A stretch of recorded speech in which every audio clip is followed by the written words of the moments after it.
Anyone I got fine. one more in a different space that I think Sam will love. But Sean, I told you about this book I read about vertical farming, and basically, like I read this book. Wait a minute. You guys just were talking about crypto stuff, and then he just said, "I've got something I think Sam will like: farming."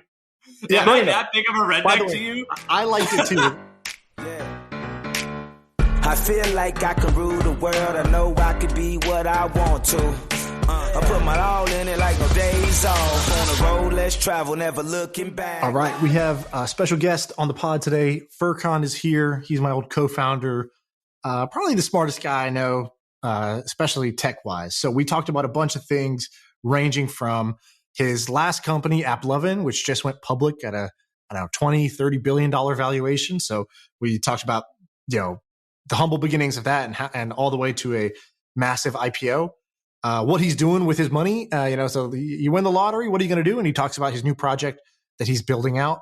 And then we talked about a bunch of cool things that he shows me. So every week I do a call with him called the Cool Shit Hour, where I just sit there on video and I just say, hey, show me cool shit that you're interested in. Because he's like a total, tech nut. He's on the bleeding edge of everything. And so that's my hack to learn a bunch of things before they go mainstream. And so he talks about, some hardware stuff that he's really interested in, like a brain wave measuring device that he's wearing. He talks about crypto. And then we talk about vertical farming and the future of that. So a bunch of cool topics on that side. I would say there's some part of the crypto stuff that might be over your head. So too many terms, acronyms, stuff you don't know about. Here's my advice. Two ways you could still get value even if you don't fully get it. Because, hey, I only half get it. Furqan's usually 10 steps ahead of me. And so what I've learned in knowing Furqan for like almost a decade now is when he thinks something's interesting, instead of just saying, I don't understand that, that's weird, lean in.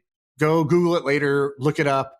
If I had just followed a bunch of the things he was interested in, I would have made a killing investment-wise over the last decade. And I've learned the hard way that that's what I should do. The second thing is he shared a bunch of general advice about how he went about his career, college dropout, choosing jobs that weren't the highest paying job and why he chose it, what he kind of optimizes for. I thought there was some good stuff in there. So if you are not subscribed to this podcast, if you're just listening to this podcast, maybe your friend told you about it, you know what you need to do. Open up the podcast app, Apple, the iTunes app, or open up Spotify. On Spotify, you click follow. On the Apple Podcast app, you're going to click subscribe. We are climbing the charts. I think we're number 12 in maybe business or investing category. And we're breaking into that top 10 and we're not leaving when we get there. So how do we do that? Subscribe. If you've enjoyed this podcast, you get value out of it, just hit the button. That's all you got to do. Hit the button. Thank you. So Shaan and I are both wearing Harvard shirts. I actually planned this. I saw a screenshot of you testing, and I went and grabbed my Harvard shirt. I was about to go on this big, what a coincidence. This is amazing.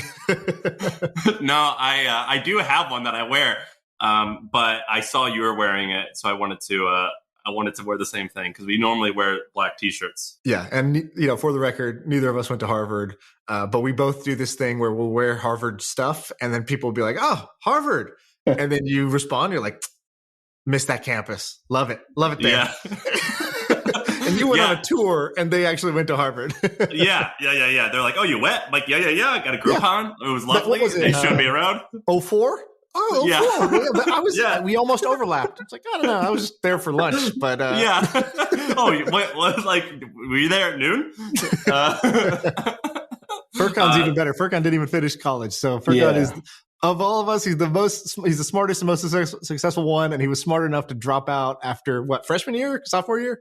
I was there for a couple of years. I went to San Jose State. I tried to do computer engineering because obviously that would have made sense. But I was running a company at the time, and every time I was deciding between electrical physics or on the phone with somebody trying to make a deal, and you know which one won. So, yeah. Do you want to give a background, Shaan, of Furqan? Because last time he was on, we were way smaller. Yeah, Furqan is one of my best buddies. He was the guy I started my last company with, or was co-founder, CTO. So, most co-founder pairings, I would say the most common one is one guy who can build and one guy who can sell. And that's kind of what we were. Is like, I'm more like the sales guy and he's more the building guy. And so So yeah, we worked together for, I don't know, 6-7 years, sold the company a year and a half ago. Furqan braved it out and made it one full year at a big corporation. So I got to give him props for that. That's like an endurance challenge for you. But now he's doing his own thing. So he's got f.inc, which is, how do you describe it? It's I just want to build cool things with cool people. So that's what I'm focused on. That's really it. I would describe it as, if you're trying to start something, you want like a third co-founder. It's an interesting emerging tech idea. That's where I get excited, and I want to put in time and money and incubate these things with you. I'll give a different description. I'll give my view of it. Sweet. Basically, Furqan is investing in himself like 15 years ago, whoever is that person. So if you're like a young engineer and you want to make some shit happen, and man, it'd be kind of helpful if you had somebody who's been around the block, who's done it before, who can either give you money, advice, actually get in the code and build with you. And so he's got this it's kind of like Y Combinator. He's got this Discord group, and every single company is like, I don't know, like a 23-year-old engineer. They get their own channel, and then basically on some of them, Furqan's actually like the back-end engineer with them. On some of them, he's like the tough love investor who's like, dude, why aren't you focused on growth? Why are you talking about all this other bullshit?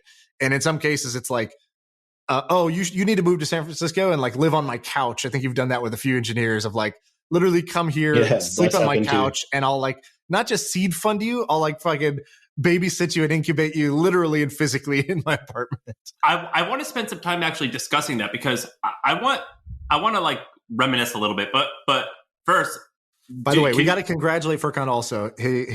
Since he's come on, his last company, AppLovin, IPO'd. I don't know what is it at now. It IPO'd close to $30 billion. So, Yeah, I was going to say, we have to give that part of the story, which is Furqan co-founded a company that is currently publicly traded for $20 billion. Yeah, Furqan's rich is what I'm trying to say. So that's like a pretty important. Although it looks like did you guys just do an earnings? Something happened today where your stock just plummeted. Well, not plummeted, but went down a fair bit. I don't know. I mean, it's just, all tech stocks are getting ravaged right now. But so congratulations. Like basically that company, you guys were supposed to sell it for also like a huge amount, like $3 billion or something, like a couple years ago, and it failed, and then it turned out to be a blessing in disguise, it seems. Well, you should explain that. That's a good story. So we're working together, and Furqan's like, dude, like I got some good news, and he's like, my last company, they're going to sell it. And I think it's, I don't know what it was, 1.4 billion or something like that, right? That's what the original sale price was. Yeah, I think they put a 1.4 billion value. I think the terms were something like they're going to put in $1 billion and the value would be at 1.4. They're going to buy a majority of the company. Right. Most of the early employees would have gotten liquidated. Unless you're working there, you would have gotten kind of whatever new grants. Right. Which would have been an amazing outcome anyways, right? Oh, wow, you built a company, 1.4 billion. That's a win. That's a grand slam. But then something happened. What happened, and how did that work out in your favor? Yeah, so the company was an international company. It's a Chinese company. And 2016, the elections happened, and, politics kind of changed a little bit. And I think in that process, like it started looking like, man, this is like not going to go through. Like they're not going to be able to get approval in the US for a foreign entity to kind of buy this thing. And so that happened. And then there's some time, in every contract when a sale happens, there's like all these triggers, right? Like, hey, got to complete by so-and-so date. If it doesn't happen, then, whatever, the contract might end. And I think in that time, I mean, I wasn't at AppLovin, I was working with you, but, every time I talked to somebody there, they were like, dude, we're still crushing it. We're growing and it's still kind of scaling up. And so it looked like the deal was not going to happen. The company had like multiplied in value during that time. And so now there's like all this leverage on the company side to be like, well, we don't actually need this sale, right? Like we're a lot bigger than what that value was. And I think they turned it into an investment instead with like non-voting or, some kind of distinction there. And we ended up getting some liquidity then, which was fantastic. It was like over $1 billion, like felt great. I felt like that was the exit.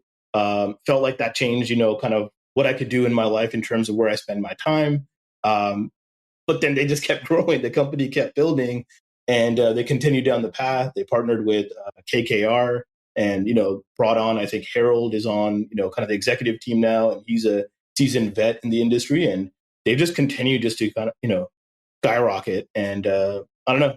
So now to dumb it down, AppLovin is basically you guys helped invent advertisements that you see in the middle of iPhone games, correct?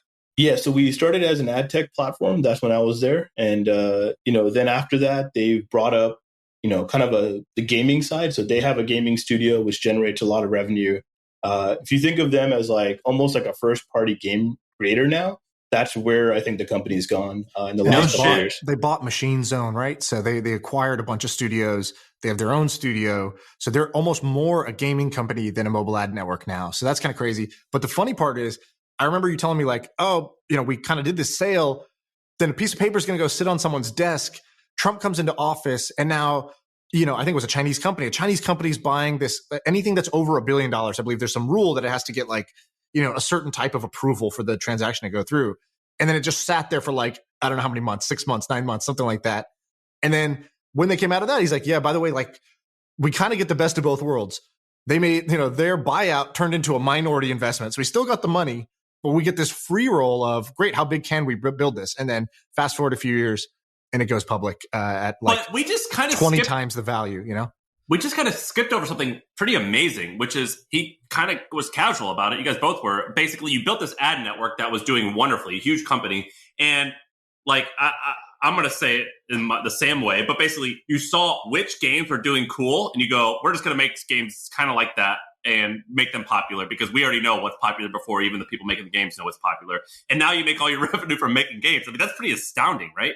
Yeah, I mean, I saw all of this from the outside, but like there are some key players in the company that I think were really instrumental in this. So there's this guy, Rafi. He like, when we kind of created AppLovin, when we were working on the products before AppLovin, this guy was just like somebody Adam knew. He knew his brother. He had worked with them before. He was like this 19-year-old guy. He's not going to go to college. He's, all he wants to do is like do something big and play video games. So like he'd spend all day, all night playing Street Fighter, but then he would talk to every single kind of Japanese mobile gaming company all night. And he would just grind. And it was an awesome environment. I mean, I'm kind of like the person where like, if I get really excited about something, that's all I want to do. That's all I was doing at the time. So I'm at the office. Rafi's at the office. We spend all night. I'm hearing his conversations. I get pumped up about it.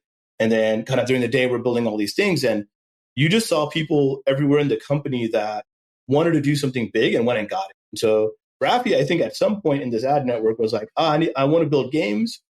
They had built this thing called Lion Studios within AppLovin. I don't think it was very big at the start. Like it was kind of like some small games, but Rafi, I think he probably gets a lot of the credit to like kind of spearheading that and like just wanting to do it. And, when I looked at the S1 and kind of like dug into it, it's like, I think it's like half the business now. There's obviously details on how you determine where the business is, but I think it's like half the company, which is incredible, right? Like started with this ad network and then, in 2 to 3 years, kind of towards the end of this going public era, you now have kind of built up the second part of the business is also massive.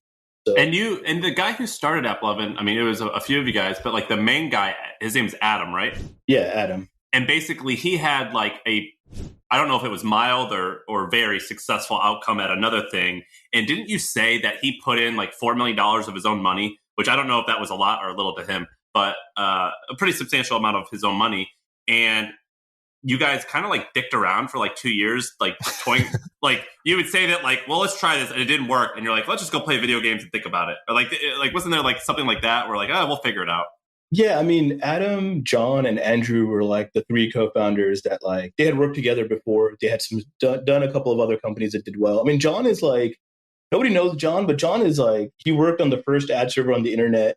I believe that got picked up by DoubleClick and, kind of that went on to Google. And then he worked at like VMware. He had done all these different roles. He's like technical, but then very marketing focused, very product focused. And, so it's like, he was just an interesting person to have in the mix. And then Adam is like, he had already kind of, he started, I think, in equities trading in the Chicago Stock Exchange and then gotten into, ads and marketing. And then they had built a company, I believe it was called, I can't remember, it's like Gamefly or, something like that. And it was like probably a really good outcome, but then not where, it wasn't like a massive outcome where he's like, oh, I can retire forever and I can, like, this is all I want to do. And I've kind of made it. And in the first couple of conversations with him, I remember walking down University Avenue with him, and he was just like, I want to make something so big that I can walk down this street and people would know me. And it's like University Avenue in Palo Alto, for people to know you, you must have done something like really big, right? It's like every who's who in tech walks down there. And I was like, okay, I want to kind of like take a really big shot. But them three put in the initial funding. I think it was like around $4 or $5 million, if I remember correctly. But it was a lot in the sense that it gave us many years of runway to work on whatever. We started with one project called Style Page. We did that for like 9 months. That was kind of like Pinterest. We really quickly realized we're like, 5 dudes in like Palo Alto with no fashion sense trying to build a fashion website. This is not going to work very well. Yeah, just WranglerJeans.com. It's that easy. That's your website where you go to shop. You don't need a Pinterest board to find Lee jeans. Yeah, exactly. And then we messed around with a lot of different ideas, and some of them weren't very good. And I think, Shaan, we dealt with this a lot, right? Like you get excited about something because you have to come up with an idea. You make it. You're not really that confident with it. Before you even launch, you're like, this is trash. I don't even want this anymore. To get it away from me. And so there was definitely some of that. Yeah, but I think one of the things worth mentioning is that which I think it's worth mentioning because I remember every time I built a company, I'm always like, well, this is just how I'm doing it. It's probably real wrong, but like, I don't know, the smart people probably do it this other way. And I remember I remember feeling very comforted when you told me like, yeah, at AppLovin, we went through 9 ideas. Is it this? Is it that? Is it this? Is it that? And like, some false hopes of like, oh, it kind of works. No, it's not going to work out. And then in between, you're like, yeah, there were some days we just came into the office. We didn't have the idea to work on. And so we just played FIFA for a bunch of hours and we would go eat, talk, come back, play some more FIFA. And then we would go home. And like, there were days, like weeks like that. And I remember thinking, all right, that's probably not the method you should choose. But like, it reminded me that like success is not so glamorous. Like, they show in the movies where it's like, oh, I have the idea. I'm a visionary. I got it right away from day one. And then we work hard and we just A, B, C, D, E, it's done. And so I don't know. Is that a fair representation of what you experienced? Yeah, it's definitely nonlinear. I mean, you can work really, really hard for a long time and feel like you've made zero progress. And you could be doing all the right stuff. You could be making the right calls. And the other challenge is you don't know. Like, you don't get feedback right away on the things you're doing are good. I mean, you get customer feedback, but you don't get this kind of meta feedback that like the general type of things I'm working on are going to kind of work and hit. And Style Page was kind of one idea that we really dug ourselves into. Then everything between Style Page and then AppLovin, the ad network, was just like, it's just like kind of really small projects that you're not super confident about. You're trying to find some edge. You're trying to learn something. And, mobile was just getting big. Android was getting big. There's some opportunities there, but you just don't know. It's like how VR is today. You're like, I believe this is going to be a lot bigger in the future. What is exactly what people are going to do? It's really hard to predict. And when you tell somebody, they usually go, nobody's going to do that. It's like, well, if nobody can predict these behaviors, how do we build them? You have to have this kind of like blind conviction towards something and also like get that right. So it's like, yeah, no, really luck. Hard. Yeah, you definitely need some luck. You got to pick the right thing. This guy, Adam, how do you say Adam's last name? Furqan. So Adam Furqan, he's the CEO now. And from what I've read about him, I don't know him. He seems like a wonderful CEO. Like the Glassdoor reviews are great. He wins all these awards. He seems like a lovely guy. I've seen interviews with him.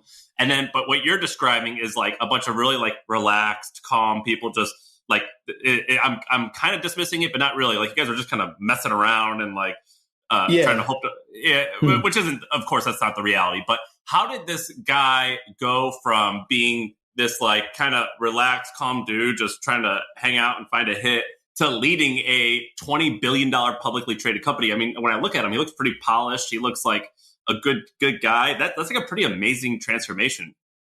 Yeah, and so I think relax is probably the wrong word. I mean, we were intense. When we played FIFA, it was like, I'm going to beat you 8 times in a row. It wasn't a casual game of FIFA. So everything was competitive.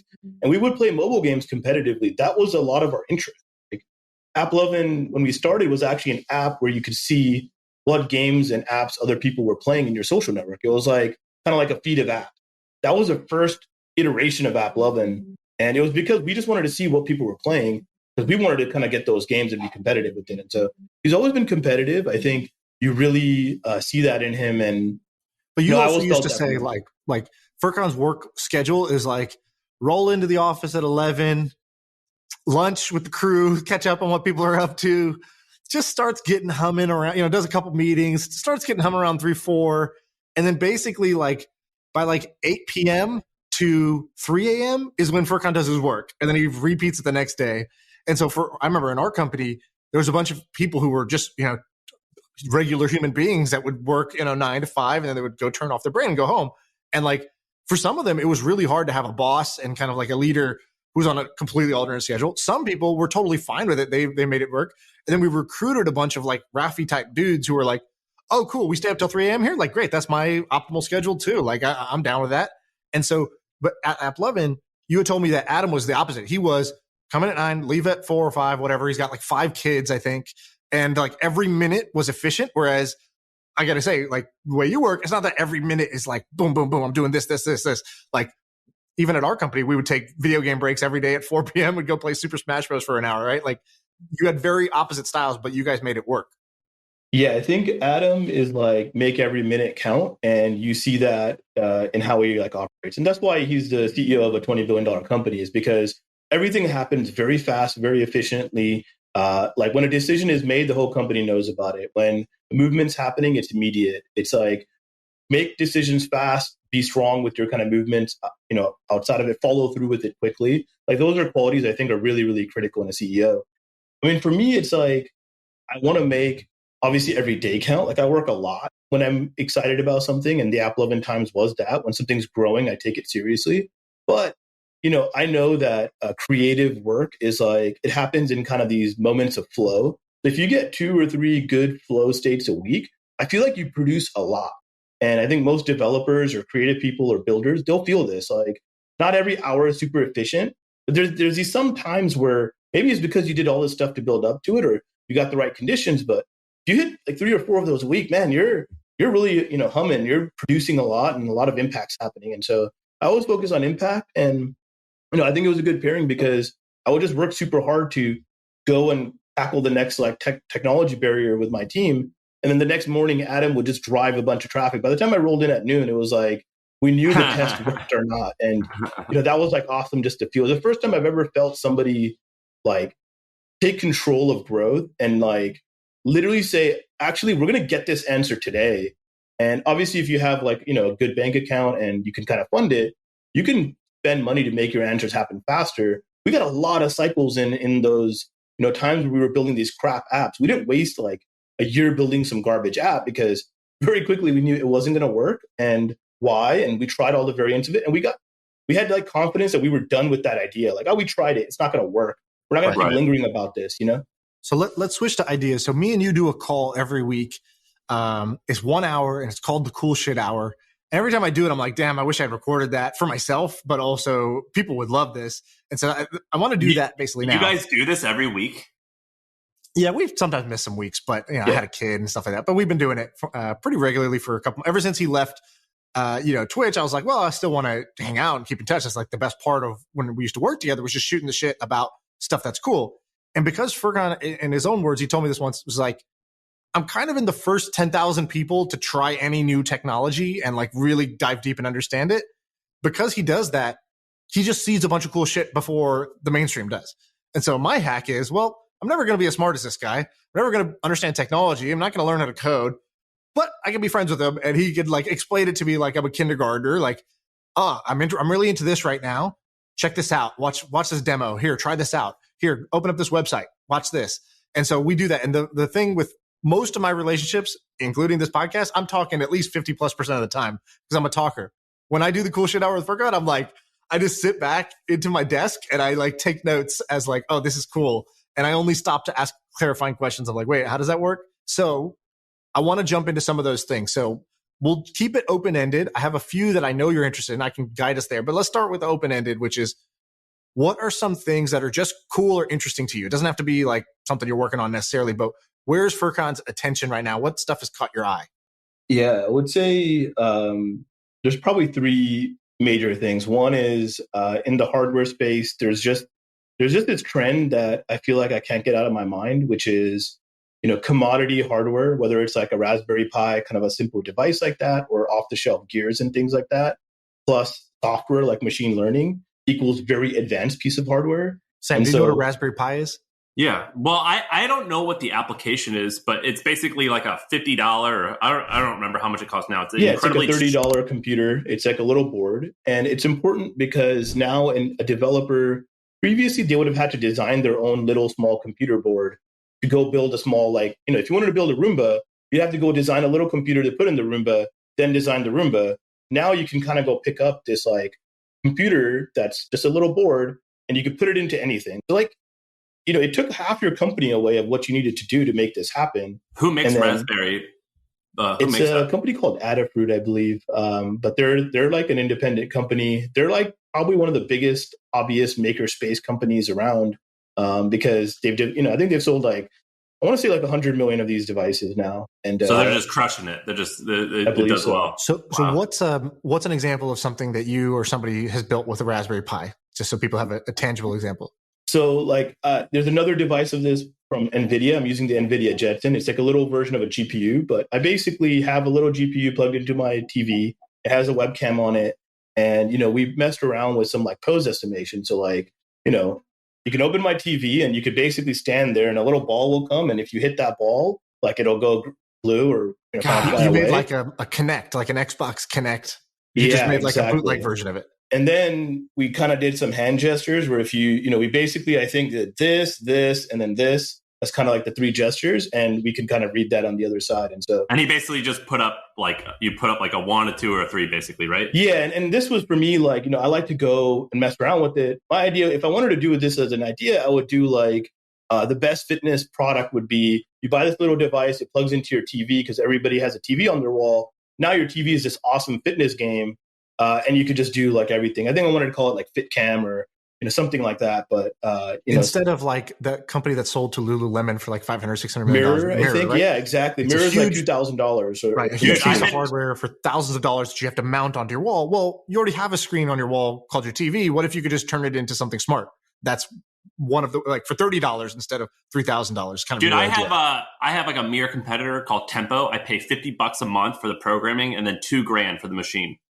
Oh, yeah. And it's basically a flat screen TV with they don't call it a camera because they don't want to freak people out because like I work out shirtless in my underwear basically. So they don't call it a camera, but they call it a sensor. And it could like tell you if your poses in good form or not good form. And it counts your pose, it counts your reps so you can compete. Pretty cool. Yeah. And so that's one. I'm going to tell you about this other company. I invested in them, but I just really, really excited about it. So I'm going to tell you guys. There's a company called Neurosity. They make a brain-computer interface. So this sounds like future, but it's now. It's basically a device, and I actually wish I had it next to me, but you just put it on your head. You can go get it if you want. I want to see it. If it's within the room. Yeah, it's not within the room. Okay. It's in the other room. Right. So. Okay, go for it. Me and Sam will just talk for a second. Yeah, so it'll be good for YouTube. Sean, you know how on talk shows, like morning shows, they have a guest come in and they're like, here's the latest products that you can buy for your kids this holiday season.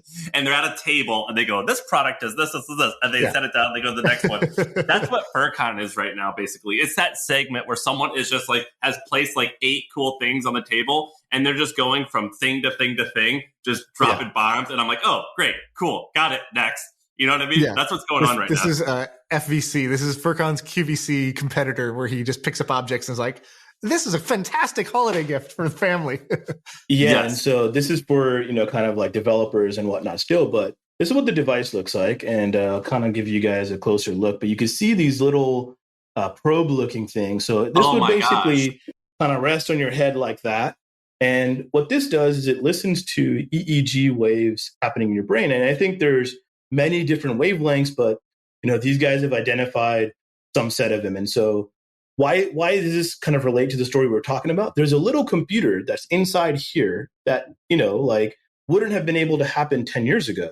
And so because you could put a little computer here that has Wi-Fi on it, that can take these signals in and transmit it to the internet, this device is viable now. And So you wear that and it helps measure your focus or your are you in flow state? It's kind of like a Fitbit in some way for your brain or what? So the device itself first takes in raw signals. So it can detect a lot of stuff. They've added some machine learning, right? So the second part, they added software and they pre-programmed all these different actions. So there's some stuff like, are you focused right now? Are you calm right now?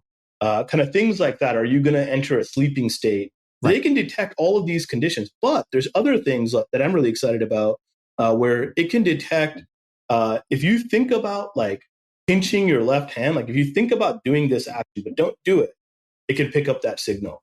Or if you think about moving your hand, your right arm, it can pick up that signal specifically. And so, you could think of this as both a receive state and detect things, but also as an interface to kind of, without having to move a muscle, just thinking about a muscle. Right. Change the channel without going and picking up the remote. So the guy who made this is like 17, right? Or 18? I don't know his age. I think he's a little bit older than that. But yeah, there's this guy, Alex. I believe he has a neuroscience background. And the CEO is this guy, AJ. And what's funny is I bought this device as a person, right? Like, I'm just like, I bought this device. I think I was probably in the first 100 or 200 to buy it. And then I was like, I sent them a message. I'm like, I love this. I'm like an investor. Like, can I talk to you guys? And I don't think they responded to me. And then I joined. They sent a message like, hey, do you want to schedule like a customer call? Like they were doing customer discovery. And I'm like, sweet. So I like joined this customer discovery call, do the whole thing. But then at the end, I'm like, dude, I really love this. Like, this is me. There's a bunch of stuff about me. I'm not some rando, but like, I'm like really excited about this. Like, I want to invest. Like, and then he was like, still kind of like, okay, like kind of like aggressive in the customer call to kind of get this. But then we followed up after I talked to him and ended up investing a little bit of money into them. But I love these devices. I love these things where it's like small piece of commodity hardware plus advanced machine learning equals potentially massive new output, right? Like, and I can go into some random ideas on how I would use this, but I'll stop. So this is called, we got to make sure we let everyone know. It's called Neurosity. So their website is neurosity.co. Their website is so awesome. When I'm on this, so it's basically what this kind of looks like. It basically looks like a set of headphones, but you don't put it on your ear. You put it up on your head a little bit. It costs, I think, $900. And they claim that they manage your focus with music and that you minimize distractions and shifts your focus and hacks your flow. This is a brilliant website. I almost would buy this just because like it looks so mysterious is the right word, maybe. I mean, it's definitely something new and early. And, when people say like, hey, we're going to manage your flow state, you always, what do we all do? We kind of call bullshit on it, right? And you're like, wait, like, how are you going to do that? How are you going to hack my body, right? And so you get a lot of snake oil in the world there. But this device, it can for sure detect when I'm focused. It can detect when I'm calm at different points.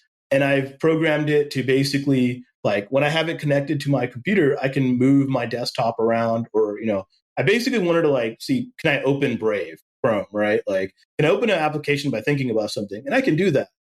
That's miraculous to me. Like that's the things you like read about in a book somewhere, and then it was in the Jetsons maybe, but it didn't really exist. Can you really do that? So you can think to yourself, like move the cursor and it works? Do you think move it? Do you think open Chrome? What do you actually think of to get it to happen? Yeah, so basically, I programmed it to these kind of thinking of motor functions. So they have these pre-programmed like 40 or 80 motor functions like push, pull, move your right arm, move your left arm, move your index finger, like kind of, and you don't move it, you just think about that. And then you do a little training step. So like, it just tells you, think about moving your index finger and then stop thinking about it. And so it does like a little machine learning loop, like 20 iterations or whatever. And then, again, this is a developer device still, but I can get it to run some arbitrary code when I think about my index. Example. Gotcha. Dude, I'm so excited to give this to my dog or to like an 8. Dog, go to sleep. Boom. Well, we used to make fun of Craig Clemens came on here and he's like, best idea. He had 3 ideas at the end and his best idea was dog VR. And we were like, that's the stupidest idea. But this is actually better because this would be like a way to communicate with a dog if you could get the dog to train it. But I don't know, that seems a little difficult. All right, Furqan, so that was the first one, which is cheap commodity hardware that now lets a software programmer like make hardware without having to have a lab and physical material engineering, making motherboards and do all that stuff. All right, that's one trend. What are some others? So the second trend, I mean, we're all into this, but obviously the DeFi crypto world, there's just a lot of fun activity happening there. And I've just, it's one of those things where you just see it happening and you want to be a part of it and you read about it and you're building stuff. But, I was working with you and then I was working at Twitch. I hadn't really built anything in this space. And so just recently, I would say the last 6 months, I've just been writing, Solidity code, trying to think about what kind of applications to build, what's interesting. And my entire view of everything is there's these massive hype cycles. Then these hype cycles go away, which is obviously what happens, right? When kind of this massive hype happens, then there's a stopping point there where the real building begins and the real value would be created. And all of these kind of industries flow like that. VR, crypto, these kind of hardware spaces, machine learning back in the day. And so that's where we are in the decentralized and crypto world right now. And all I want to do is build very valuable, legitimate products that serve a real purpose and kind of go from there. And, And so let's talk about crypto real quick. So you can apologize now for not including me in the Ether crowd sale, which I know you were on top of at the time. Did you buy in the actual crowd sale or right after? I bought a little bit after the crowd sale, but it was like single-digit dollars. It was very cheap. I'm pretty sure I said it out loud at lunch. You did. I remember you saying that, and I was like, I remember thinking Ethereum, dumb name. Like that's like a weird name. Normal people aren't going to want to own Ethereum. Like that seems weird. And literally, that was my dumbass thinking. And then like every year since then, I sort of think about, why don't I just listen more to Furqan? Why don't I just do the things he says and stop thinking for myself a little bit? So that's kind of where I'm at. So you initially bought some crypto. I remember sitting next to you while you were buying, random ass, good stuff. And then the shit coins also, just fucking around, seeing what's what.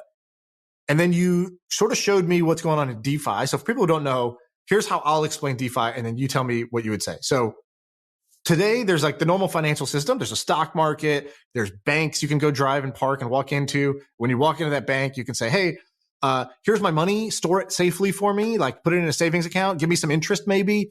Or I'd like to take a loan out. And then they say, great, let's just decide if you are credit worthy, if you can get a loan and how much you can get. So that's the traditional financial system, like in a nutshell, like the simplified version. There's a parallel, a parallel universe where all those same things have been built through code now instead of by law, right? So we used to write down, contracts and put them in, lawyers would write the contracts and now programmers write the contracts. And so you could do all those same things. So you've showed me tools and got me set up where you take your crypto money and you can put it in a savings account and you can earn 5%, 10% a year of yield. So you earn much better interest rates. You can lend it to other people or you can take loans and get loans for things. So explain kind of like maybe what part is most interesting to you, or give an example of something you've done with crypto where you're actually not just like speculating in the DeFi space, but you're actually using this alternate financial system.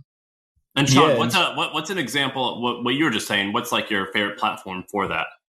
So Furqan showed me a couple that I like. So, so one is Compound, right? So it's compound.finance is a website you go to. And what it says is, hey, great, you have Ether. You don't want to sell your Ether. But so I did a very simple loan. I went to Compound Finance. I staked, or basically like I put up Ether that I own. I said, great, here's, let's say 100 Ether. And then it says, great, you can just lend that out to other people who want to borrow Ether, and you can earn this percent annually. And if I go to Wells Fargo, I'm going to go get 0.0001% a year on my savings account. Whereas with this, it was like you can get 7% a year or 5% a year. It's like actually like a decent decent interest rate. Or I could say, great, I put my 100 Ether up, and I'd like to borrow some of this other coin. So what I did, just as a test of the system, I said, can I get a loan off my cryptocurrency? So I put up Ether to borrow USDC, which is a stable coin made by Coinbase, which basically is supposed to be USDC is supposed to always be $1. So I got USDC, and then I went to Coinbase and I sold my USDC and I got dollars. And I said, wow, I just basically showed that I have this Ether, and I locked up Ether into this account for temporarily as long as I want. And I got a US dollar loan that I could go use to go buy, a pizza right now if I want to. And I was like, well, that's pretty sweet. I never had to talk to a banker, fill out an application, do a credit check. I didn't have to do anything. And I was able to get a loan. And now what a lot of people do is they do that. They put Ether up, they get a loan of some stable coin. They use a stable coin to buy more Ether or to go buy some other coin and kind of gamble, like leveraged gambling. So there's other things you can do, but I just did a really simple one with where Furqan was showing. Yeah, and I think lending is a big part of it. I mean, lending is dangerous in many ways. Like, I look at lending as like, this is bad. That's my first reaction to any lending thing, because people do that, right? They basically take it and they leverage. Now, if you take it and you have purpose behind it and you're a long-term holder of something, that makes a lot of sense, right? Like, you can kind of do that. And the reason I find DeFi exciting is you could take all the rules that you've seen get destroyed in the 2008 crash or the .com crash, and you could put a contract where that can't happen. And so, for example, there's this protocol called Liquidity Protocol. It's a new protocol. They do 0% interest loans on your ETH. So you can put up ETH, you take a 0% loan, and what they've done is they've created this system where they have a stability pool that will liquidate people if they go below their collateralization ratio. And so what happens with banks? Explain that in simple terms. So how do I get because they're not doing a credit check, because they're not asking for my W-2 income, how do they make sure that this loan eventually gets paid back? How do they do that? So you put in, let's say, 100 Ethereum, right? So you put in some amount that has a dollar value today, and they let you take out their token called LUSD. It's like a USD stable coin. So now you have the stable coin, you can trade it for other stable coins or other coins, or take it to Coinbase, using whatever mechanism and kind of get it to dollars. What you've done is you've put up your Ethereum, and you have to basically maintain some what they call collateralization ratio. Like, you have to be over the lending amount by at least 10%. Otherwise, you're going to get liquidated. And the action of liquidating means somebody will go and take your Ethereum and buy it for a discount because they have to do this liquidation task. And that's the risk. You're putting this collateral up like you would in another case. Now, so it's like if I take a mortgage out, I can't make my mortgage payments because I lost my job. Well, the bank has my house as collateral. They can foreclose on my house. It's the same concept, but instead of a physical house, it's whatever collateral you put up initially to get the loan, your stake. Right. And so the danger is, I put up Ethereum. The price of Ethereum is very volatile. It goes down a lot. I was aggressive with my ratio, and I kind of went below this number, and I got liquidated. I still have my loan amount, right? So there's obviously risks with these platforms. Like, there would be a risk of buying a investment property and not being able to make rent on it, or not be able to make mortgage. What I like about it is the underneath, where in 2008, the bankers just went to the government and whoever else and was like, we need new rules right now. We're dying. And so you kind of invent new rules. This rule is built into the protocol. If you're at below this ratio, some liquidator can come in and be the liquidator. You don't get a choice of, hey, is this going to happen or not? It's encoded. And so when you build, financial products with, directly encoded values, it makes it so that it's going to happen whether it's a good situation for you or not, whether they like, how you presented yourself or not, and having gone through, bad times as a founder and gone through bad credit, like, I don't have good credit today still. It's like, I have a lot of money in the bank, and sometimes I can't go get a credit card because, like, literally my credit still sucks from like whatever 7 years ago or 5 years ago, or however long ago those problems were. And if one little things happen, like, I had a small credit card that I forgot about, it's literally a $300 thing. I missed some like yearly, payment fee because, every year you got that fee. Man, it showed up on my credit. Oh, that's a huge ding. Doesn't matter who you really are, what you can do. Like, that financial system sucks. If you have the ability to kind of do some of these actions, I believe you should be able to do them. And that's the most interesting thing about DeFi is access and permissionless. So that's the general, that's a good, I think, general overview, because most people don't really understand what is even the point of this? How does this work? Let's go specific. Are you doing anything cool with DeFi? Do you have any good trades going? Are you making money doing this? Are you actually doing anything in the DeFi space right now? I think Uniswap is probably one of my favorite companies in the space. And I think we've talked about this a little bit, but what Uniswap did, and I'll give you kind of the simple version of it, is usually when you wanted to trade two assets, you had to create a marketplace. So let's say I have one Shaan coin and I want to sell it. I need Sam to show up and buy that Shaan coin, right? And if there aren't two sides and they don't agree on the price, this trade won't happen. And what Uniswap did, and I think there were some others before it, but Uniswap has become the biggest player in this space, is they created a one-sided trading market where, a buyer or seller can show up and they're trading against what's called a liquidity pool. The investors come in and put in both sides of the trade marketplace, so like one Ethereum and $3,000 would create, like, let's say, a liquidity pool, then Shaan, you can just show up and say, I want to sell. And you're going to sell against this pool. You don't need another side. The pool is always the other side.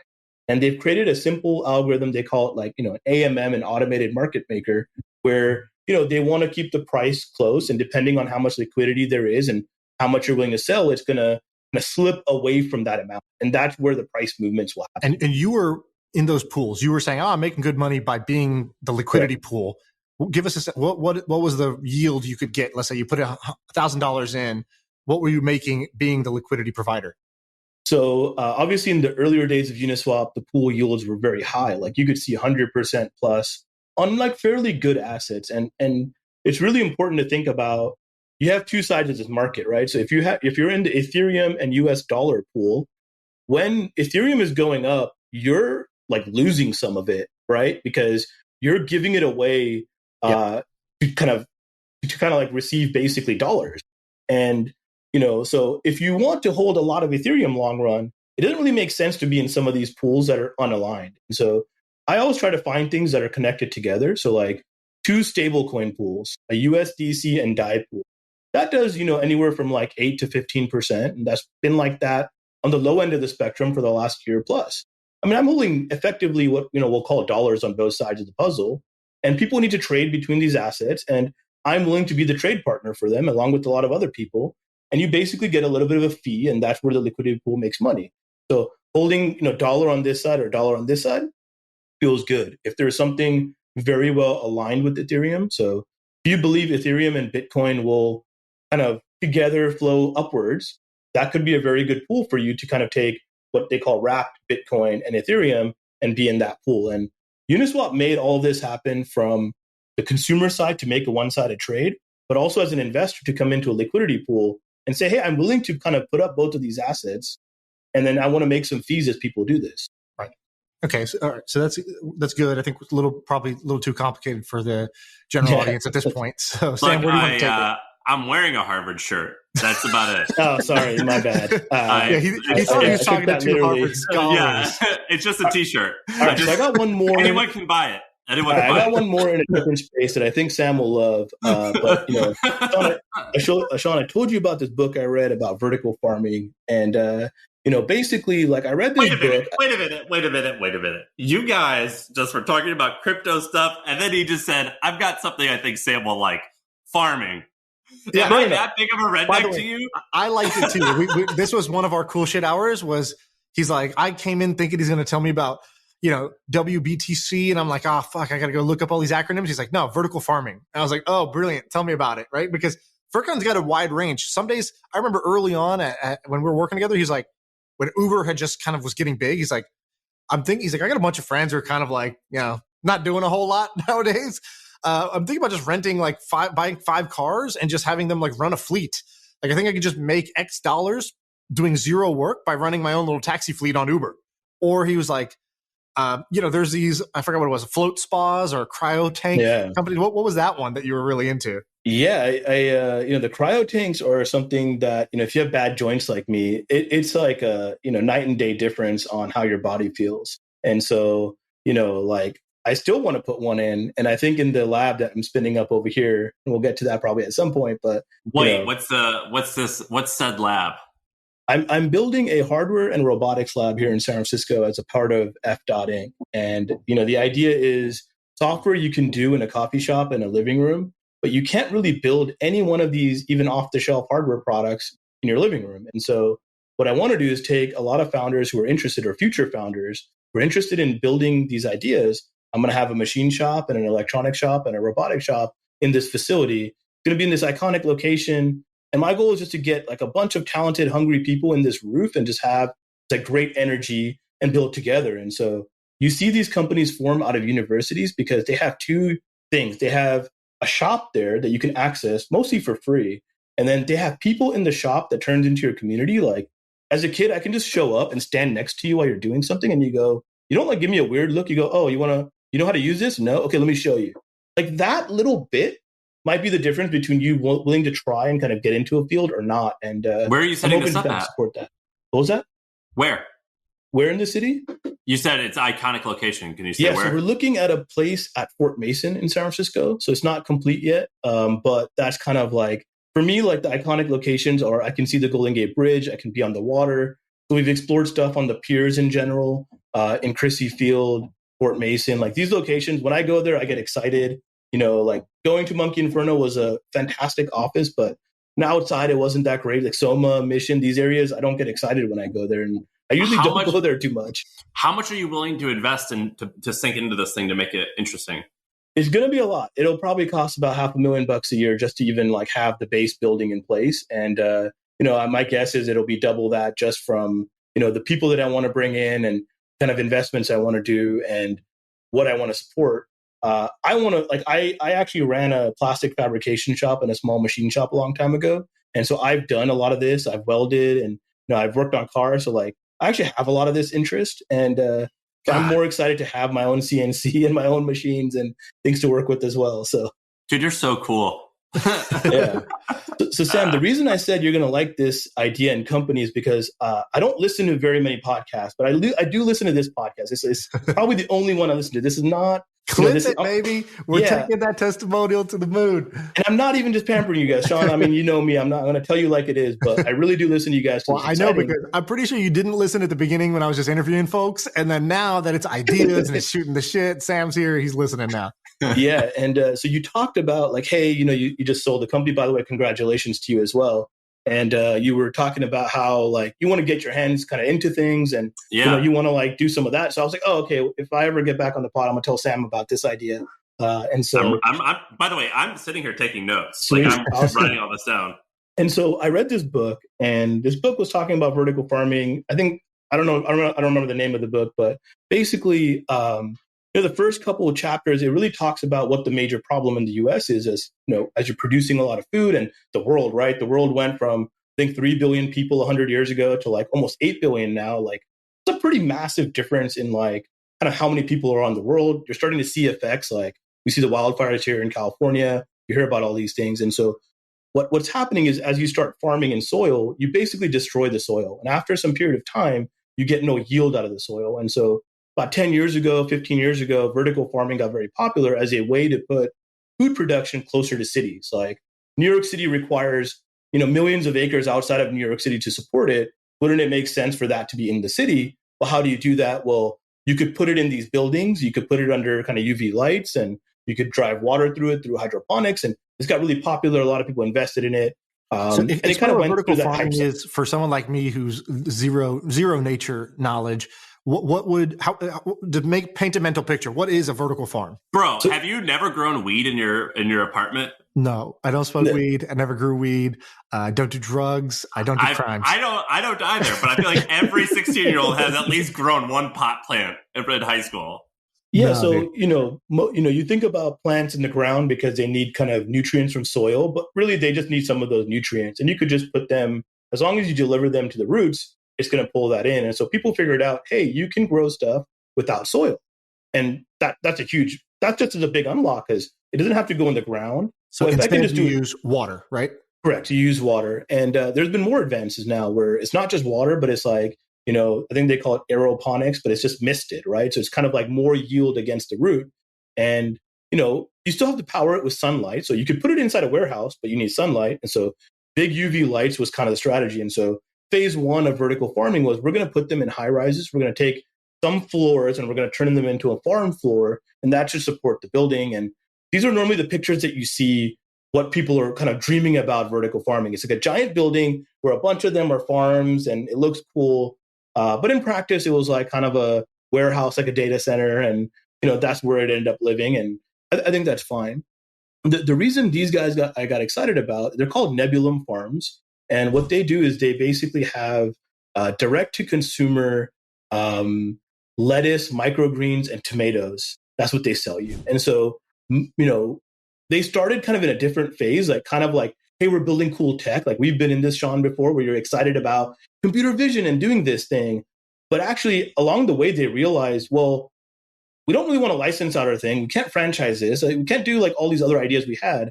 People actually just want this. And what if we could put up a farm near you? And I think they have their first farm in Idaho.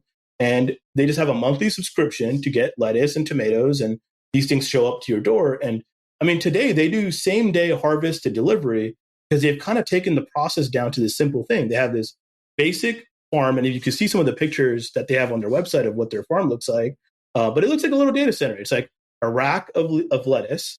There's a little light that will kind of rotate and like give it sunlight, and on the top there's a mister that kind of like makes sure it grows. What's this called? What's this called? Called Nebulum Farms. Nebulum Farms. Nebullam Farms. And like if you ever get a chance to go taste some vertical farmed lettuce, you will notice the taste difference. Like it is not the same lettuce. You're like, wait, lettuce has taste. It tastes good, crispy. Like it actually makes a huge difference in the quality of product. And I believe they can make this happen, same day harvest to delivery for a large part of America. So what they're on their website, it says less water. So you use 98% less water. And in places like California, where there's like droughts, water shortages, that's a big deal. No pesticides because it's an indoor sort of controlled environment. And no soils to no bugs, right? That's why you don't need the pesticide. Right. It says less human handling. I don't know about that. So always fresh. And basically the goal would be, hey, here's an eco-friendly thing, but also this produce, it tastes better. And you've actually had it. So what's the no bullshit? Like, is it, if I didn't know, blind taste test, would I be able to tell the difference between these two or what? Yeah. And we should do this. Like, there's a couple of other brands that have gotten popular that you can pick up in stores. I think there's one called Plenty that shows up in stores. And I think there's a lot of people that have wanted to do this, but if the business isn't going to work, the tech is not going to hold it, right? Like that's the same thing as software. Like this problem exists everywhere. And so if you're building some emerging tech thing, you can't keep talking about how great the tech is. And so the direct to consumer angle, it resonated with me because it's like, okay, I've seen grocery delivery. I've seen some of these things where you could get like fruit in a box. Well, if you can produce the fruit yourself, like you just have a machine that can produce fruit, that's the vertical farm. Well, why don't you become the biggest farm in America really quickly by kind of going city to city and kind of doing that? And you've seen Uber do that. You've seen kind of all of these other, right? You could literally invent, kind of build the biggest farm in America now, right? Sam, why'd you get excited just now? The way that he was describing, I'm like, all right, they're mailing plants. That's not that. I mean, yeah, that's like they're okay. It's like different lettuce. It's like a candle. It's like those candles that have a ring in the bottom when you melt the candles. It's like a sticky novelty type of thing. It's cool once or twice.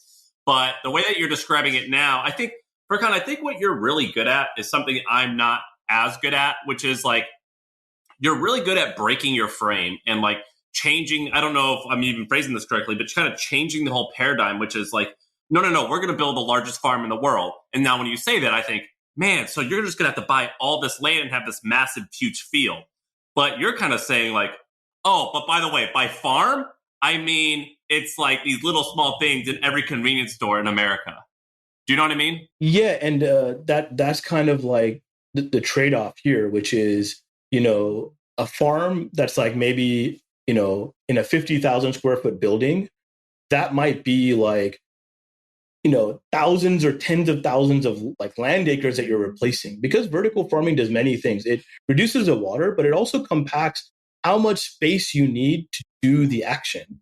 So instead of buying large masses of land to produce this, you can buy warehouses or facilities closer to the city center and serve that area, right? And so if you can be near like a city like Austin or San Francisco, you can kind of serve that city kind of efficiently with kind of a smaller, smaller land mass. Brilliant. Yeah, that's so cool. And dude, like, I think what you're really good at, like when I'm around you, I feel so inspired, and I want to bring something up in a second that's related to this, but basically like you are the type of, I hate when we talk about San Francisco. It's this lovely place everyone needs to go, but the type of people like you, there is a large density of that in San Francisco. And I am not at all naturally like you, but I felt I improved and just changed my opinion on so many things after hanging out with people like you. I don't know what we call that. I think Shaan is a little bit more like you than I am, but we also have a handful of friends that are like that. And they just like, you guys think about stuff in such a way where maybe it's like when I challenge myself to come up with an idea or think about what's the possibility of X, Y, and Z,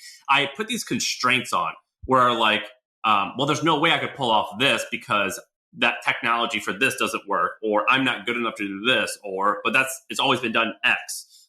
Whereas when you think of stuff, you're really good at being open-minded and defaulting to like, well, that is kind of interesting. Let's play that out. And you don't have these constraints of like being held back that a lot of normal people like me have, I think. Do you know what I mean, Shaan? Yeah.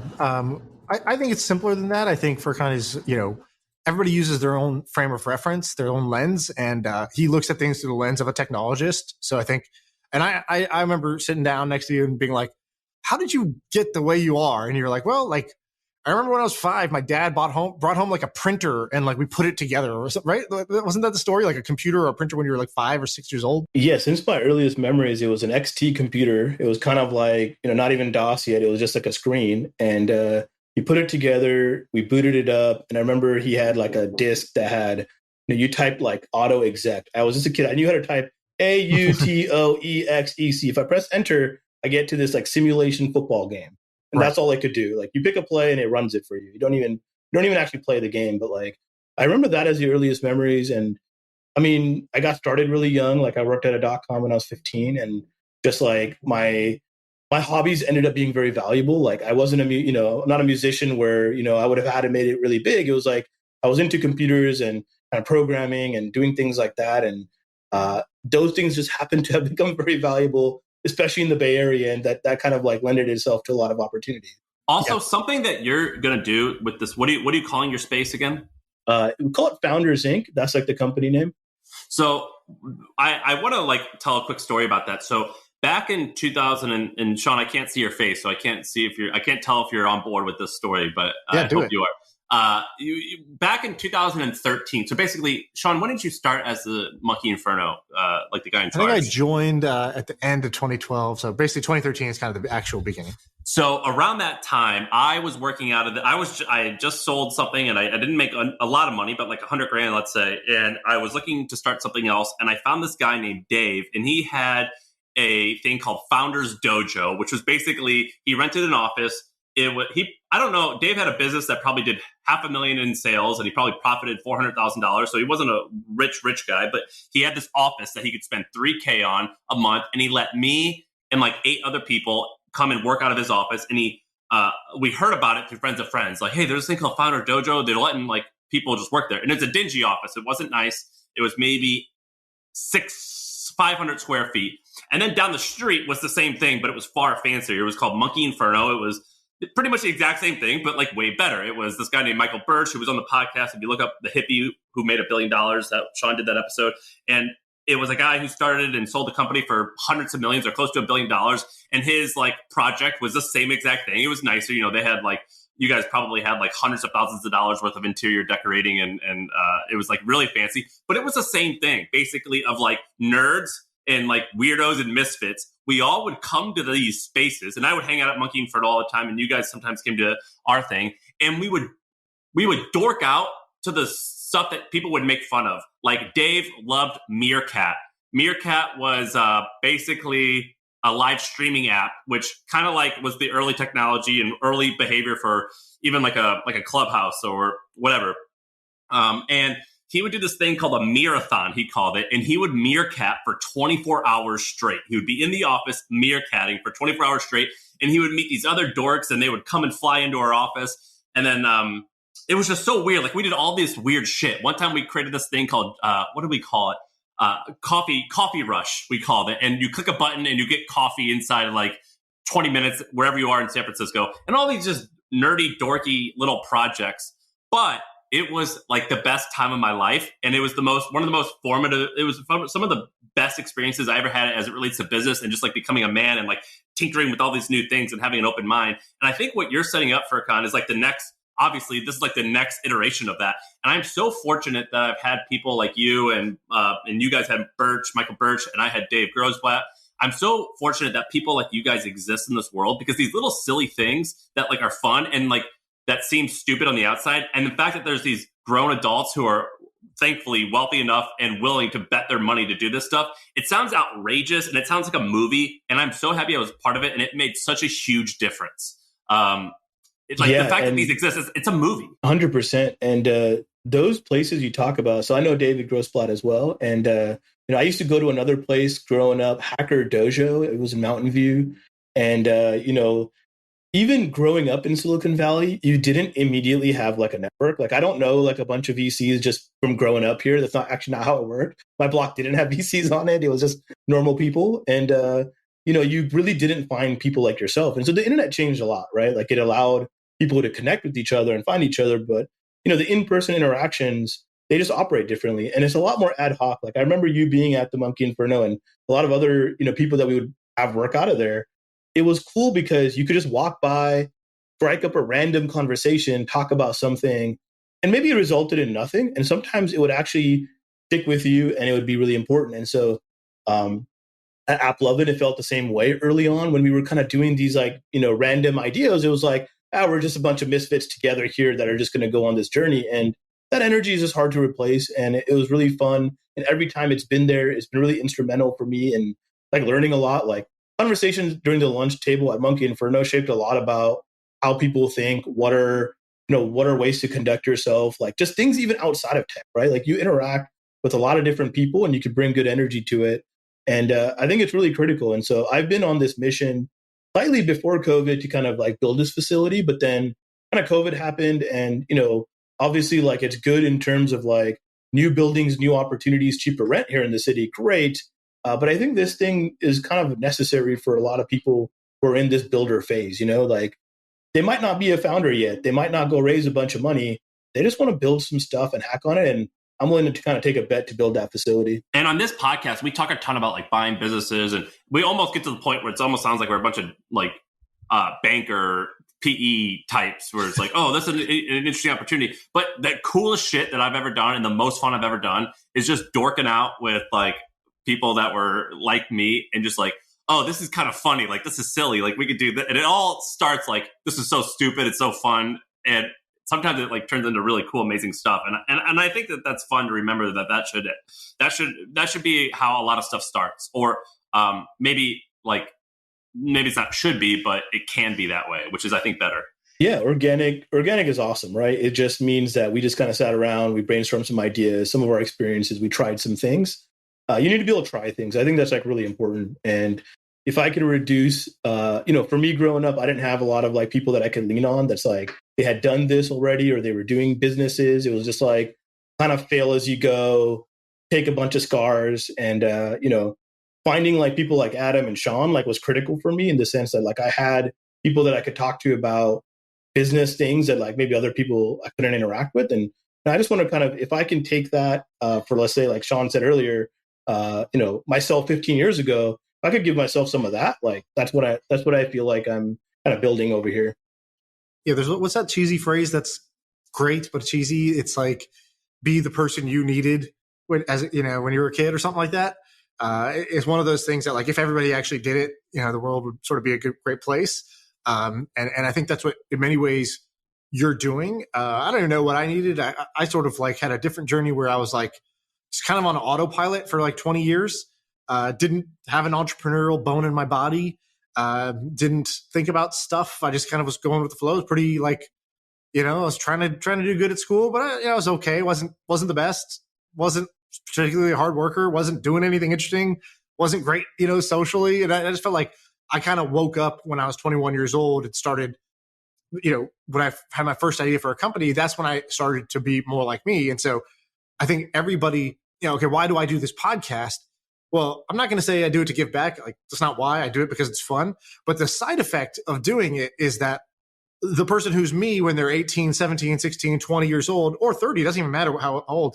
If you're kind of in that autopilot phase where you don't feel like you found your thing, where you don't feel like, you're excited every day to wake up, and then all of a sudden you hear a couple guys on a podcast shooting the shit. They sound really excited about life. They got great energy. They got ideas for days. And you start to look at yourself and be like, why don't I see ideas all the time? How are these guys able to come on the podcast two times a week and do it?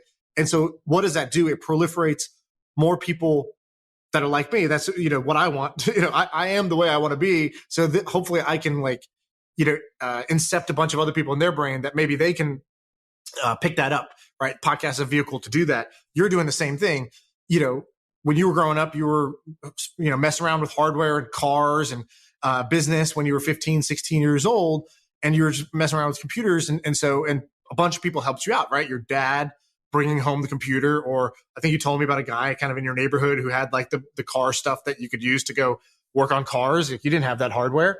And you picked up those hobbies and you just followed those hobbies. You doubled down, tripled down, even though that wasn't the common path, right? The common path was finish college, get a job, like get married, have kids, whatever, right? Like everybody has this like path that's kind of like your parents and society sort of throws at you. And you went off that path. I think when you went off that path, you probably didn't have as much guidance as like you're able to provide to that next wave where they should go on to do bigger and better things because, you know, you're able to knock down a few of those walls for them or with them.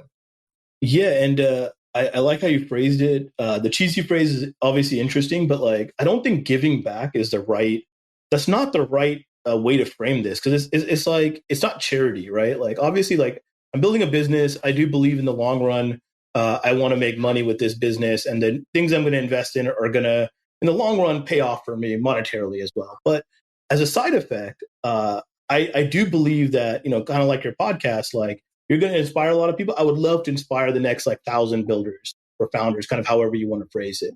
And I think that side effect is fantastic. I don't think that business has to be, you know, detached from, you know, some side effect. Like I think it's, if I wanted to make it a charity, I'd make it a nonprofit, right? Like that would be the way to go. And that would be kind of the way to do it. But I think there's a lot of benefit, and a lot of people will benefit hopefully from it. And ideally not just because of me, like hopefully it's more like kind of what the Discord has become. It's like founders helping each other. Like that's the best version of this. And if I could be maybe the person that can first create the circle, then awesome. Like that would be the hope over here. What's the biggest kind of like common mistake or trap you're seeing when you have those kind of young entrepreneurs in the Discord working on their projects? What is the advice you keep on giving over and over again that like you feel like is the common mistakes, the common traps that they're falling into? I think it's always, you know, what are you focused on? So like if you're a builder, you're probably spending a lot of your energy on building. And if you're, you know, really most of these companies will kind of die in the market, not the tech. And there's some challenges sometimes, but even as a technology person, I would not spend too much time on technology. And Shaan, you experienced this firsthand. Like how many times was I like, we'll just hack it in? And all the engineers are like, cringe, right? It's like, well, we have to. Like, we need to go win this market or figure out if this is real or not. If it's not real, we need to move on from this very fast because we're just wasting time, money, energy, and probably your company if we go down the wrong path here. And so it's pretty much always focused on, you know, for me, a lot of the advice is like, go be more aggressive on growth, go figure out your market, go understand your customers, use technology as a weapon for that, it's not the purpose that you're building. Like you're going to sit here and build this technology. Somebody else is going to go take your market, probably with the same technology, by the way. Sam, I don't know if you have a hard stop, but there's one other one that I think is interesting that Furqan could talk about. I don't know if you can talk about it, but Pact Protocol or I don't know if can you talk about that, or is either that, or I think, you know, the way you're setting up the DAO or any DAOs that you're a part of, I think are interesting. So pick one of those two and then talk about that. Yeah. So, you know, DAO, decentralized autonomous organization, I'll call it a decentralized org because it's a little bit simpler to understand, is really just kind of like this thing happening in the crypto world where people are forming effectively these partnerships together. They're doing it on chain, meaning as like an actual organization that kind of owns this code and things like that. And so you know, okay, let me simplify for a second. So Sam, you started the hustle, you probably made a Delaware C Corp. Right. So you go to Delaware. That's the rule of law. That's kind of where you're going to go write down all your articles of incorporation. And you chose C Corp as the like structure of your organization. And that lets you do certain things. You could take investment. You could do this. You could do that. And so you could do an LLC. You could do a S Corp. You could do it in Nevada. You could do it in California. So those are the current ways that you start when you have a project where you need a bunch of people to work together and be financially incentivized as a group. You traditionally you would use, you know, a Delaware C Corp or LLC or something like that. So what he's talking about is an alternative that's been made. And I think, Furqan, the trick here is, what do they let you do that's different than just making it? Why don't I just go do an LLC or a C Corp in Delaware? Well, it lets you first be, you know, it lets you kind of detach yourself from the legal entity and how you are kind of like having your stake of ownership and kind of voting and governance of the company. So like, you know, we talked a lot, Shaan, before of like, man, it kind of sucks. Companies are like top heavy and everybody's putting a lot of energy and effort. And yeah, you might need a person that's responsible for making these choices, but wouldn't it be cool if? And, a bunch of people on the internet basically took that, wouldn't it be cool if we made a company that could be owned by everybody equally, and you could do things like voting or managing the treasury or issuing new, tokens or shares to people, and you could incentivize them however you wanted. So like, if you bring on some people to help you market and like some, let's say, big celebrity, you can issue some governance to them. Like they could be a part of this. You can align incentive between investors, founders, community, the market, whoever you want. And so here's an example of one, right, that you showed me. So there's this thing called the LAO. Have you ever heard of this, Sam? So the LAO, LAO. What it is it's a venture fund, but instead of like if you go to Sequoia's got, let's say the GPs, the general partners, and it's got the managing director maybe, and it's got then the associates and the analysts. So it's like a traditional company. It's like a pyramid. And at the top is the people in charge. And what the DAO is basically, here's a fund. You put your money in. For however much money you put in, you get a certain number of tokens. Tokens are like shares. And then there's nobody specifically in charge. And the fund basically can receive proposals. So they have a website. You can pitch them. The pitch goes in. Everybody gets it in their inbox. Everybody votes yes or no. Based on how many tokens they hold, that's their vote. That's their weight. And then if the majority of the DAO has voted yes, it gets the treasury, which is the bank account for the LAO, will pay out that project. Here's your investment. And then at any time, if I don't like the LAO, I can just sell my stake, sell it to anybody else. They can take my spot in the LAO. And now they have that share. So it's completely liquid at all times, whether there's been great projects in there. And now this thing looks really valuable. These tokens look more valuable than the initial money that was put in.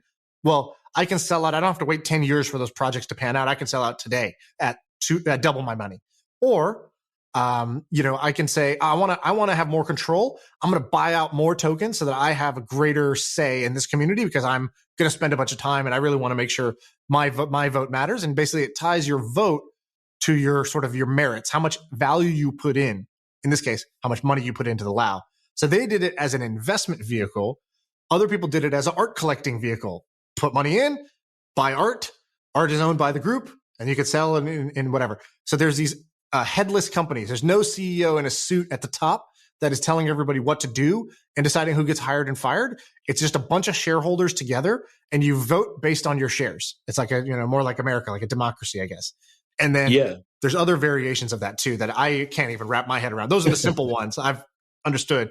There's others that I don't even understand yet. Yeah, and it's very complicated, very, very complex. But this simple version, I like how you phrase it, is kind of like a democracy times a company, mixed in one. And maybe company's even the wrong phrasing there. But, I'm very fascinated with this. It's a very different pattern. I don't know if it's better or worse than, what we've seen traditionally, but it's definitely different, right? And I've been wanting to kind of like, be a part of one, create one. And so I joined a couple, but I'm not like, some meaningful stakeholder in it.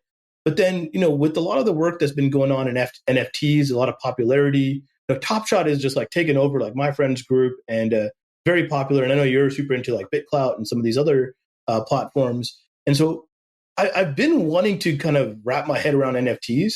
And I started talking to a lot of developers and people that are interested about some of these ideas that I had. And I found like a group of 5-6 people that I'm like, oh, we're all kind of really into this. Let's make a DAO. I'll like kind of put in the first amount of money. And now a couple of my buddies are also putting in some money for getting some stake in this. And the idea is we're just going to be kind of a group of people that are going to build fun projects in the NFT space. And our goal is there's a lot of hype right now. We're in that hype cycle. Hype cycle is going to go away, right? It's the same pattern that we talked about before. Well, what is the valuable things that NFTs can do? Let's go build some of these. And so, we have 2 ideas that we're working on right now as a group. One of them is like Shopify for NFTs. Like you come in, you click 2 buttons and you can create your own. And, I'll ask you this, Shaan, like you've heard a lot about NFTs. You talked a lot about them. Have you minted your own yet? I have not. Why not? I don't know what the hell my NFT would be. So like, for example, we have a friend, Jack Butcher, who has minted many NFTs now himself.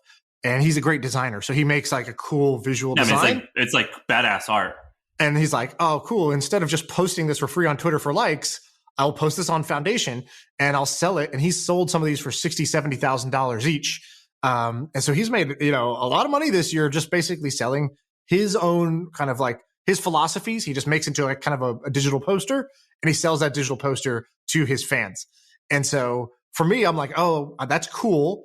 If I made an NFT, I don't know. I don't really have that artistic skill. I don't even know what the actual NFT would be. That's kind of my thought. And then, but you haven't even just tried one, right? Like when you first saw Shopify, you went and created a store, right? Like you didn't have to start a company, you know, or sell something, but you went and did it. So, one's easier than the other. One, you're typing in a fake username and password. Yeah, exactly. Well, I mean, if I open a Shopify store, I also need to put a product there, right? Like I can't also have a empty but you could fool you could around. try it, right? And I think that's a thing that I saw is like a lot of this these worlds, DeFi, NFTs, the dollar value is really big at the top end of it.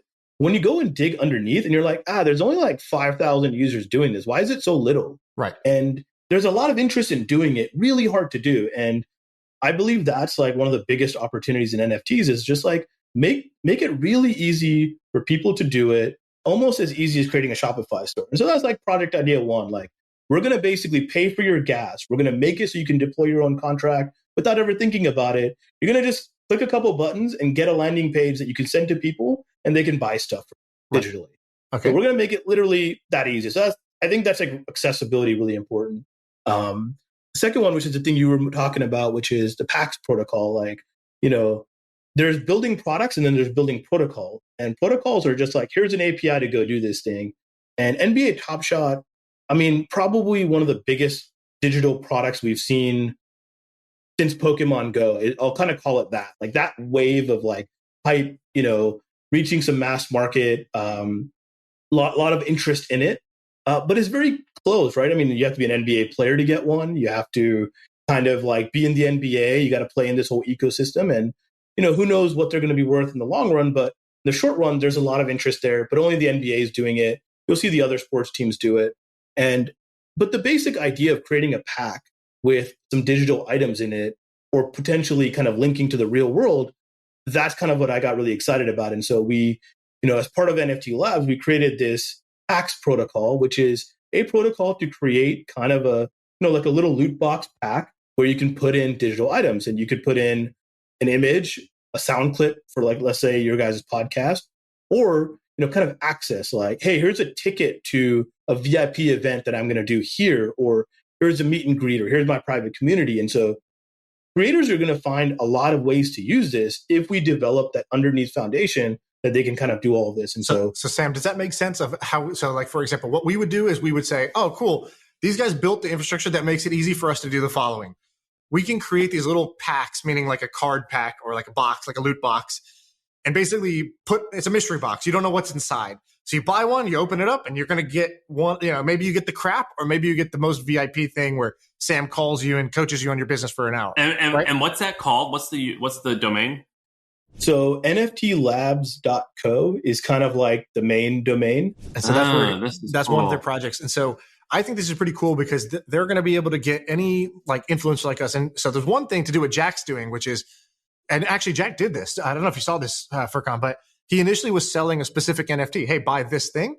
And then he sold 3 packs with inside was a mystery NFT. You didn't know what it was going to be. He made many 6 figures, I believe. Yeah. And like this mechanic, many games use these like loot box mechanics because it's fun. It's fun to go buy the thing and see, do you get the super rare valuable thing, or did you get kind of the junk? And, you know, you either get, you know, 60 cents on the dollar, or you get $60 for every dollar you spent. And there's like this game of chance. And so what they're doing is they made a protocol where it's now easy for us to do that. We can make all these packs. We could put inside, hey, tickets to our live show in Austin, or, you know, you get to be put into our like private members group, or here's a t-shirt, you know, with our, you know, here's a Harvard shirt, whatever. And so we could put any number of things, just stuff them in the boxes and assign some probability, and then it'll generate the packs for us, which I think is pretty sweet. Yeah. And, you know, like, I really just think a lot about like, what's the value underneath it? Like we have to get to, you know, I mean, art has value, you know, obviously the person buying it cares about it, but a lot of people look at that and go, wait, you know, these things are selling for like 50 million bucks plus. And like, what's the, you know, it's just a JPEG underneath. But like, I mean, a VIP meet and greet when you guys do your roadshow, that's pretty cool, actually. And I think a lot of people would be really excited about it. It sucks if you only auction that off to the, you know, person who has the most money, right? Like, and I think these packs give kind of the, you know, creators and influencers a way to interact with their fans kind of more broadly and say, all of you guys will get a chance, and here's kind of the things of it. By the way, if there were only 10 VIP meet and greets, we'll make the third-party marketplace like Top Shot, where if somebody wants to go spend $100,000 for it, by the way, you guys will earn a cut of that secondary sale. Plus, somebody who got that, if they didn't want it and they wanted to sell it, they can kind of do that. And so you can support both sides of the ecosystem. You can make it kind of fan-friendly, but then you can go kind of get a lot of value out of it too. And so, I don't know, I find creators really interesting because they're kind of an analogy to founders where, I don't want to go work at a fan company. I mean, I made it through Twitch, but it's not the right environment for me, right? Like, it's not where I'm going to thrive. It's not where I'm going to be excited. Dude, and I think creators have the same thing. I saw a great idea on this. The founder of Replit tweeted this out. He goes, there's a bunch of engineers who work at like FANG companies. They make great salaries and they're kind of bored. They want to go do a startup, but the compensation difference is pretty big. And maybe they have a family or they just, it's just hard to walk away from a guaranteed, $500,000, $600,000 a year to go work for 1/5 that or 1/4 that at a startup that may or may not make it. And he goes, somebody should just create a fund that just bridges the difference. So what it does is it basically says, great, we'll even out that difference. So you get 300 instead of, let's say, 600. And it's an income share agreement. But you pay us back with stock from the startup. And so you give up a little bit of the stock from the startup to make back the cash difference. And in doing so, you would create so you would help more people who today can't leave the salary go to a startup. You'd help the startup not have to burn more money hiring that person. And you sit in between. And by providing that, you would get shares in pretty much every startup that you wanted to provide this with. So if you say you thought these 100 startups are great, you could basically say, great, you're all eligible for this like kind of like income share agreement that we do, where if you hire somebody and they want a bit higher salary, we'll front that salary in exchange for stock, and hopefully bring more talent into the startup workforce. I thought that was a pretty clever idea, a way to get shares in all the companies that you want shares in that you can't go invest in directly. Yeah, that's really interesting. And I don't know, I think people should just, ideally people can do the thing that they enjoy. They wake up every day, they're excited to, whether they got to drive to work or work from home or wherever it is.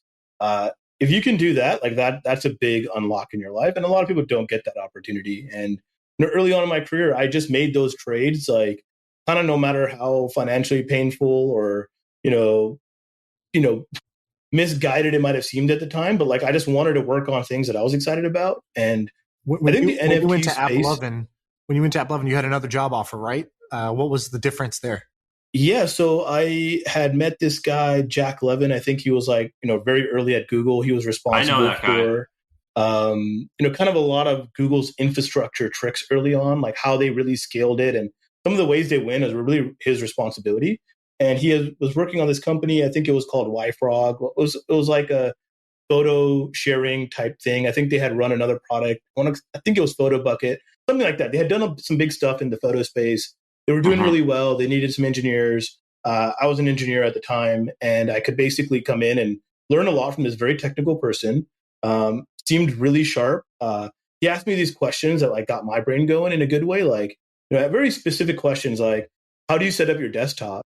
And like, my desktop is very particular. And he wanted to know every detail. And I was like, this guy gets it. Like, this guy gets me in the same way. And then I met Adam, and Adam was like very different. Obviously, very impressive as just a CEO and a person, but like the conversation was different. The vibe was different. One was in like Los Gatos, one was in Palo Alto, just like a little bit of a different area. But when I talked to Adam, I was like, this guy, I could go to a baseball game with him. I could hang out with him. He seems cool. He seems very hungry. They don't have a clue what they're doing right now. Like, they're shutting down an idea. They don't know what the next idea necessarily is going to be. I think there's going to be a lot more fun. The rate of learning is going to be really high. I might get more responsibility. But the really good, like kind of proper choice was going to this other job offer. And Adam gave me two options. He gave me a higher salary and a low stock, and a lower salary and a higher stock option. And I was like, I kind of just made the decision down to like, well, if I go with, Adam, I need to take the low salary, move back in with my parents, like take the stock because like I'm going to be in it for the ride. But if I just kind of want to become an engineer and that's what I want my career to be, I'm going to go to this other company. I'm going to take the salary. I'm not worried about the equity necessarily, how big that is, but I'm just going to become a better engineer. And I kind of picked the more unknown, less polished option. obviously worked out, so I feel great about it. But you took the move in with the parents option, and I took the move in with the parents option in a absurd way. Yeah. How old were you? How old were you when you started at AppLovin? Let's see, probably like 25, 26. No, 26. So moving at home wasn't the worst, but it wasn't good. No, That's actually, just maybe a little bit. Yeah, 26. Probably. That's maybe just old enough where it's kind of like, all right, what are you doing? But definitely not quite inconvenient socially. Yeah. When you move out, right? So you move out of your house and you move back in. It's not like a happy like, I'm winning, high fives all around, right? Like that's not the way you move back in. It's not like you had to move in with your wife or something like that. Yeah, I mean that move in with your wife. What does that mean? Yeah, sorry, with your I wife mean, like parents. Yeah, like no. I mean, like you're like in your 30s, or like you have a family. Like if you had, you're like a little more established. Like, 26 is old enough that it's still like you can still fuck around and maybe figure it out, which you didn't. And you know what I mean. You can still almost be a kid. Yeah, exactly. I think for me it was just like I know I wanted to do this. It sounded more fun. More fun is always good. You're gonna wake up. You're gonna be excited to go to work. It's not gonna be a drag. Like. I would tell Shaan this all the time because we used to do Sunday night calls, right? Where we would kind of think about the week.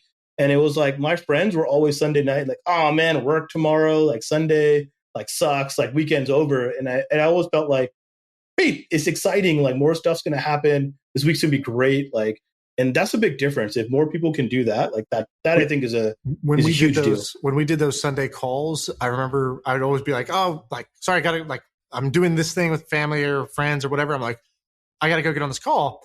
And they're like, oh man, you have to do calls on Sunday nights. And I was like, I get to do calls. Like I chose this. I want to do this. I can't wait for Monday. We got to do it tonight. That was our mindset. And like, we didn't have as like spectacular of an outcome, but I definitely had like a spectacular time building that out and learning all the different stuff. So anyways, I think that's, if you take away one thing, like maybe you didn't understand the technology, but like the meta lesson of Furqan to me is, he always picked the more fun and interesting path, regardless of the financial thing. And then on the financial side, just made sure that it was a bet on himself and a bet on equity so that if the fun and interesting thing does pan out, you actually do get paid out of it. And I've seen him make that trade of like, I'll work harder, I'll earn less, I'll move back in with my parents, I'll, all these things, right? Like he's willing to work 3 times as hard as long as it's 3 times as fun. And I think most people, at least from where I come from, they don't do that. When they make career choices, it's a rational, logical decision. And I think that gets you to a certain type of outcome. But if you hear these outcomes and you're like, how do I get some of that? I think you got to follow the irrational playbook a bit more.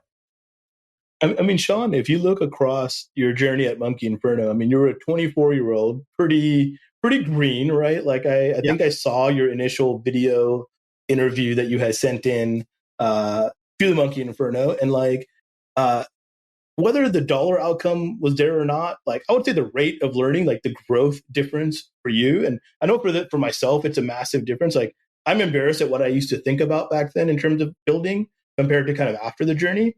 But you'd feel like that was like 1,000x payoff and the rest of your career is going to kind of unlock because of it, right? Like I would imagine you believe that, but I'm curious how you think about that journey. Yeah, 100%. I told the guys who set up our studios this, and I mentioned this on a recent podcast, but I said, they flew out here to San Francisco. They were like staying in a Motel 6 type of thing. They're like, I'm going to build this out.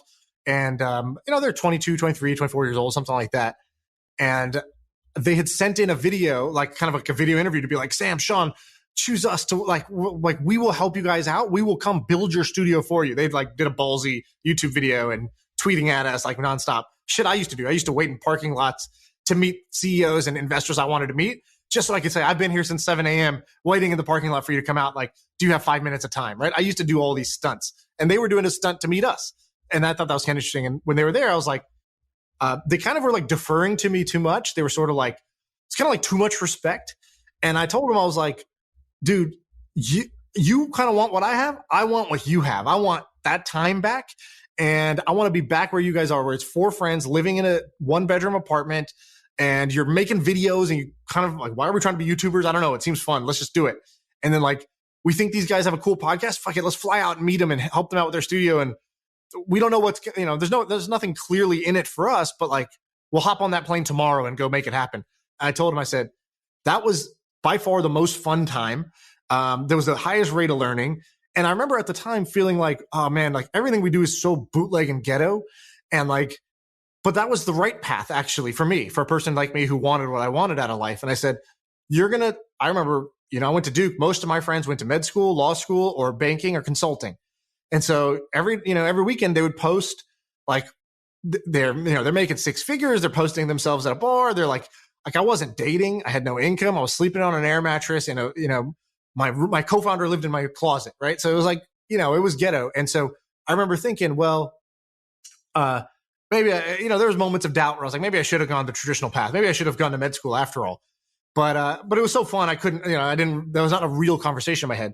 What I was telling these guys was, you're going to see your friends who are on the traditional path, and they're going to look like they're way far ahead of you right now. And there's going to be a part of you who feels like you're left behind. If you're like me, that's what I felt. Stay the path and just know that this is the first quarter. We're going to be long-term oriented. We're going to think about this like in a 10, 20-year time scale. Who do you want to be in 10, 20 years?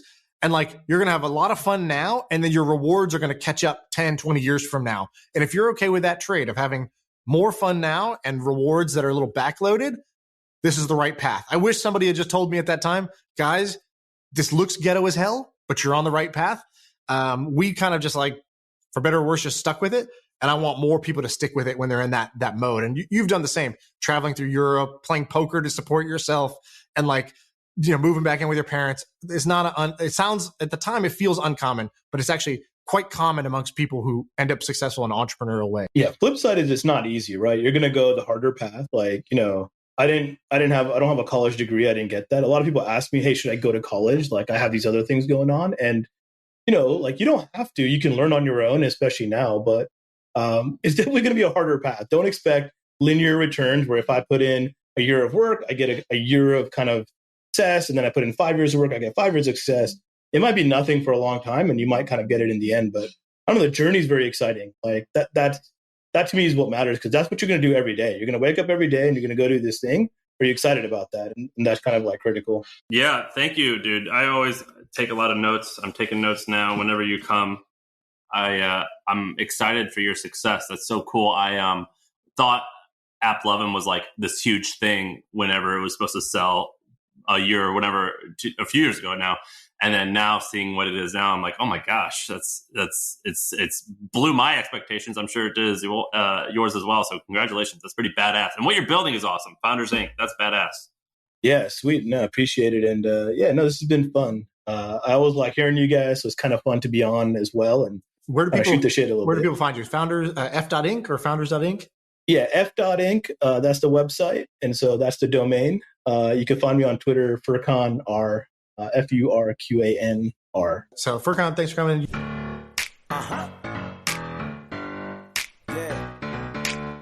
I feel like I can rule the world. I know I could be what I want to. I put my all in it like no days off. On the road, let's travel, never looking back.